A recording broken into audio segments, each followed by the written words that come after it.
Hi hi ఎట్లున్నారు బాగున్నారా?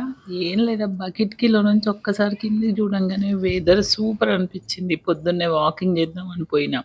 పోతే నాలాంటోళ్ళు చాలామంది ఉన్నారు. అస్సలు ఏం కనబడతలేదు. టైం ఎంత అయితుంది అనుకుంటానురా, చెప్తా విను. ఇక ఎటు చూసినా ఎంత చల్లగా ఉన్నదంటే, మన ఊర్లో ఎట్లుంటుంది తెలుసు కదా. మన ఊర్లో బయటకు పోతే బగ్గు అంటది.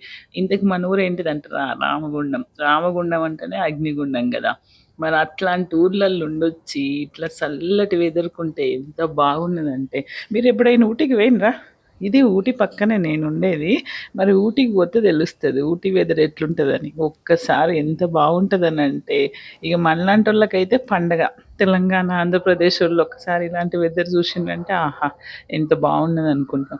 ఈ వెదర్ చూస్తుంటే నేను అనుకున్నా, ఇవాళ టైం అయితే మార్నింగ్ 8 అవుతుంది. 8 అయినా కూడా కానీ అసలు మన దగ్గర ఏముంటది? బగ్గు బగ్గు అంటది. ఇక్కడ ఏముంటది? 8 అయితుంది. సూర్యుడు వచ్చిండు. కానీ సూర్యుడు ఎట్లా కనబడతాండు తెలుసా? చూపిస్తా ఆగండి.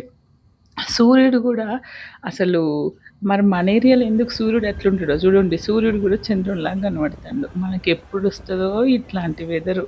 ఎన్ని ప్రాజెక్టులున్నా, ఎన్ని నదులున్నా మనకైతే ఇట్లా చల్లగా ఉండనే ఉండదు. మరి ఇట్లాంటి వెదర్ కావాలా?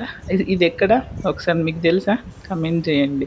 అండ్ పొద్దున్నే వాకింగ్ చేద్దామని పోతే ఒక్కటే చల్లగా, ఎంత స్వెటర్ వేసుకో, నువ్వు ఎంత నడువు, చెమటలు అయితే వస్తలేవబ్బా.